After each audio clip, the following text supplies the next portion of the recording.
wah, wah. You know what that's from? Yeah, I do. What's it from?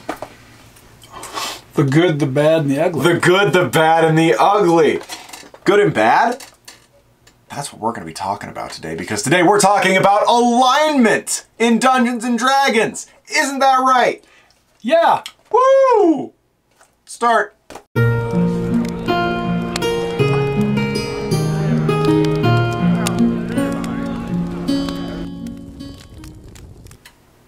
Alignment. That's right. It's one of the first things that gets talked about in the Player's Handbook. Here we have the official reprint when they did those like 10, 15 years ago of the Player's Handbook from Advanced Dungeons & Dragons.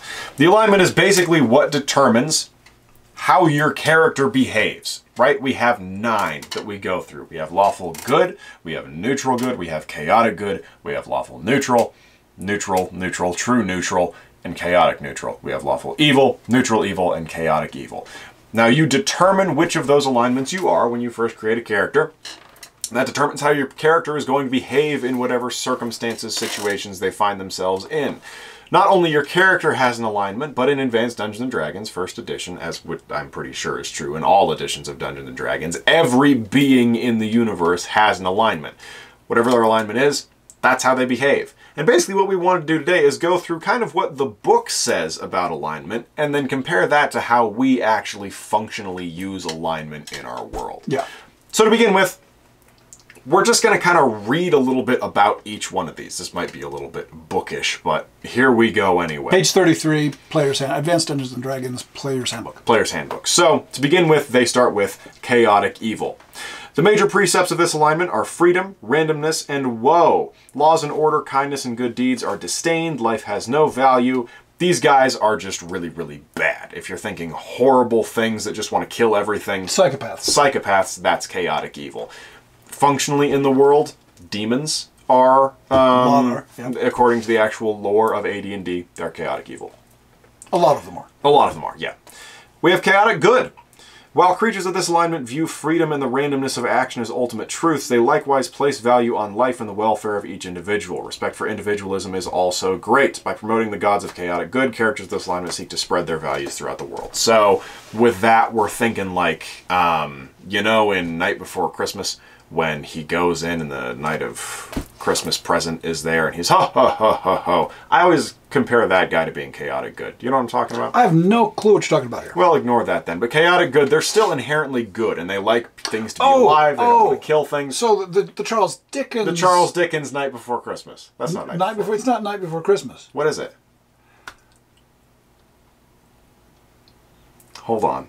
A Christmas Carol! A Christmas Carol! That's what I'm thinking about. Sorry, everyone. We just gave you a real good reason to follow our channel, didn't we? Yeah, yeah. God, those guys are idiots. Real high quality. A Christmas Carol. But, yes. So you're talking about Ghost of Christmas Present is chaotic good. Yes, inherently good, but doesn't necessarily put a huge amount of stress on order, law and order, following the rules, things like that. Chaotic Neutral. Above respect for life and good, or disregard for life and promotion of evil, the Chaotic Neutral places randomness and disorder. So there's no precept, like no preconceived notions of good or evil, it's just chaos. That's all that's important to them. Lawful Evil. Creatures of this alignment are great respecters of laws and strict order, but beauty, life, truth, freedom, and the like are held as valueless, or at least scorned. Basically, it boils down to you value order above all else. All else, but you also don't care about anything else. If you're a character that's lawful evil, in all likelihood, as long as things are legal and there is order, your personal goals are above all else, and you'll do anything to accomplish them. That's Darth Vader. Darth Vader, sure. Yeah, that's great. Lawful Good. While strict in their prosecution of law and order, characters of lawful good alignment follow these precepts to improve the common weal. Certain freedoms must, of course, be sacrificed in order to bring order, but truth is of highest value, and life and beauty are of great importance. So we're talking paladins, the people who are... Law and order is above all else. People need to follow the rules, but life, beauty, good things must be brought forth. Lawful Neutral. Those of this alignment view regulation as all important, taking a middle road betwixt evil and good. This is because the ultimate harmony of the world and the whole of the universe is considered by lawful neutral creatures to have its sole hope rest upon law and order. Again, Good and evil, not important. All that matters is that people are following the rules and that things are ordered. Neutral evil. The neutral evil creature views laws and chaos as unnecessary considerations, for pure evil is all in all. Either might be used, but both are disdained as foolish clutter useless and eventually bringing maximum evilness to the world. You just want to do bad stuff. Kill people. Do horrible things. Neutral good. Unlike those directly opposite them, neutral evil. In alignment, creatures of neutral good believe that there must be some regulation in combination with freedoms if the best is to be brought to the world, the most beneficial conditions for living things in general and intelligent creatures in particular. Just good. Again, lawful versus chaos, doesn't matter. True neutral. This is the fun one. The true neutral looks upon all other alignments as facets of the system of things. Thus, each aspect, evil and good, chaos and law, of things must be retained in balance to maintain the status quo, for things as they are cannot be improved upon except temporarily, and even then but superficially. Nature will prevail and keep things as they were meant to be, provided the wheel surrounding the hub of nature does not become unbalanced due to the work of unnatural forces, such as human and other intelligent creatures interfering with what is meant to be. Now, they go into a lot of detail when talking about alignment and what alignment means and what each of the 9 alignments are and how they differ. Strictly speaking, while we do pick an alignment at the beginning of each of our characters during their creation, they all have their own alignment of one of those 9. How that exactly manifests itself during our play is a little bit up for grabs. So, I have a character right now. Well, I did just have a character. He's dead now. Oh, that's true. He died just a few weeks ago. Yeah. I had a character who was true neutral, or who was lawful neutral. Pardon me. He was lawful neutral. He was a paladin. Which we allow. Which we allow. In the rules, it says all paladins are supposed to be lawful good. We allow lawful evil or lawful neutral paladins as long as you're lawful in some capacity. So I had a lawful neutral paladin. And all that he cared about was maintaining law and order and balance in the universe. And that was an important part of the character and who he was. So in that instance, alignment really did play an important role in who these characters were. And adhering to that alignment was really, really important. As a rule, though, when we play, you're pretty much good or you're pretty much evil. I think that's true. I would say. Or you're neutral. Or you're neutral. Say you're a thief. True neutral is pretty common. I would actually say that you are good, neutral good, neutral evil, or evil. I think that might be... I don't think neutral really works. Yeah. Because I think that there's too much of a balancing act that goes into that. But I think you're neutral and you're going to do kind of good things, or you're neutral and you're going to do kind of bad things. Stuff. And then you just have good and evil, which are extremes. Yeah. Like in terms of functionally when we play, one of the people that we play with, hi Bill, is always a lawful good paladin. But the lawful goodness versus the chaotic goodness in terms of actual character play and the decisions that are made, they're really not that substantively different. Like, in theory, sure, there are some differences, but in terms of how that usually manifests itself when the characters are playing, they kind of come out the same. It's just good. You do good things. You don't kill people who don't need to be killed. You don't take stuff that's not yours.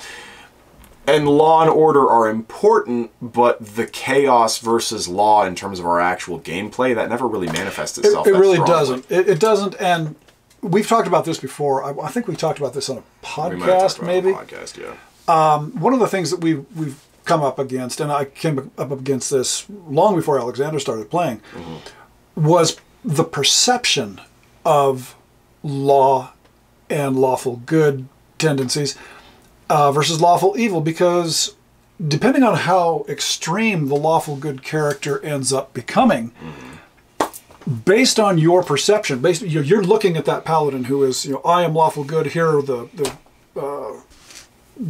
different pathways that I will allow my character to follow. Yeah. Depending on who's looking at that paladin, that could actually end up being evil. Well, that's the thing. And Mr. Philosophy Major here, one person's, I guess it boils down to one person's lawful good is another person's lawful evil. Yeah. So and I'm just tossing this out there, if I'm a chaotic good character, in other words, I think that, everybody should be able to go out and be as happy as they can possibly be, and as long as you don't hurt other people, so I'm chaotic good. I look at that lawful good character, and first thing I'm thinking is, no, wait a minute.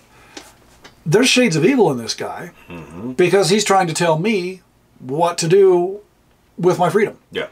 And that whole, when you start looking at things from that perspective, and then when we end up putting in other cultures, and you take your lawful good character to another culture that is, you know, to them, it's not usually going to be kind of a Western European medieval Right. Judeo-Christian morality. right, then suddenly the lawful good character is not the lawful good character Yeah. because their context is different. Yeah. And so that's really, I think that's the bottom line as to why when we work with alignments, you can name your alignment at the beginning, but it's really your action, you know, really, basically it's a guideline for action. Yeah. And if you're a chaotic good character and you're a chaotic good player character, and the player is having a bad night, or he's just, you know, he got up on the wrong side of the bed and he does something that it would be chaotic evil, in general, that's when you can step in and say, no, you know, early on you said that your character would behave this way. We're going to call a stop to that, and that's not something you would do, or you're going to pay a price for this sudden change in psychological behavior. And at the same token, people who you would probably universally agree are good have done evil things, Sure. and vice versa. Right. Like, that's just the way of the world. Having a certain moral compass is not, it's not all-encompassing. It doesn't dictate necessarily everything. There are Right. always going to be exceptions in behavior. And I think that that's kind of how we treat our characters and pretty much everything within our world as being as realistic as possible, if that makes sense, in terms of their humanness, even if they're not necessarily human, making them real beings with real thoughts and real emotions. We don't try and make anybody into heroes necessarily, or put them up on some sort of pedestal of behavior and how people should act. We try and make them real and relate them to ourselves. They have flaws. They have flaws, yeah, and everybody does. And so through having those flaws, they're not always going to be perfect 100% of the time. So they'll behave outside of that alignment spectrum. And I think that's why we do it the way we do it, is that you're either kind of a good guy or you're kind of a bad guy. Yeah.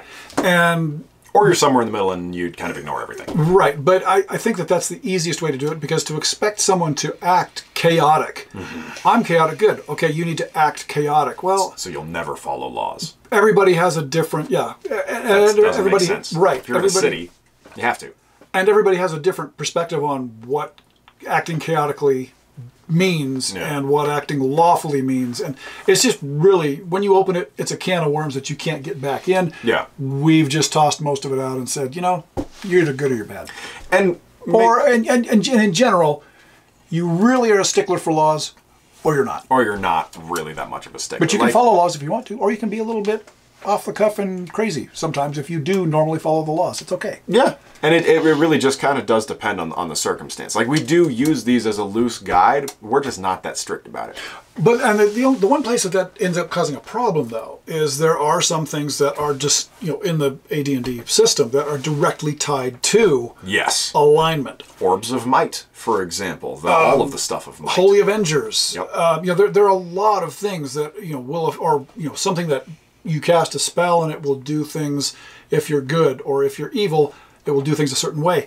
And so that takes a lot of kind of off the cuff behavior from the DM and from the players.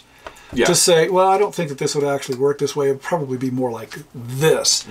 So it just takes a little extra work, but I think that it works better overall. It's not as structured. Yeah, and at the end of the day, I think that just makes it more fun. Like, again, if we're having to justify our actions to the DM, or the DM is having to come up with something fun and kind of new on the spot, that just makes things more interesting. It makes it more creative for everybody who's involved. We also do not use alignment languages at all. That has never made sense to any of the people we've played with. It's always been kind of a weird idea. And while I'm not poo-pooing it for anybody who does use the alignment languages, do what makes you happy. It's just not something. It's just not something we've ever done. Yeah, because there's nothing really akin to that in any sort of reality. And I know it's weird to base a fantasy role-playing game in reality, but we do try to in some ways. But I think we do that a lot. Yeah. And it's just something that I think that it's because we're generally stupid. And it just, if you base things more in reality, then the framework, the skeletal framework that you have to operate within is much easier. Yeah, it's easier to latch onto, and you're not having to make quite as many mental jumps when you're making decisions. And I think that's especially easy for the characters. Yeah. It's much easier for the characters to be able to do to not have to go through those mental gymnastics in order to fit into the world that has been created by the Dungeon Master. So. Yes. But that's alignment. That's how we use it. We'd love to hear how you do it. How you guys use alignment. This is actually something I'm pretty curious about, to see what you guys, how you interpret this, because I think that a lot of people will be somewhat similar to us, but I think there will also be some people who are very, very strict about their decision making. I agree. That's as well. So let us know down below. Thanks for coming by. And watching our stuff. Watching our video about alignment. Again, get yourself a copy of the Advanced Dungeons & Dragons Player's Handbook. It's a pretty cool book. It's a fun read. Yeah. I'm Jim. I'm Alex. Keep your show on free. Toodaloo.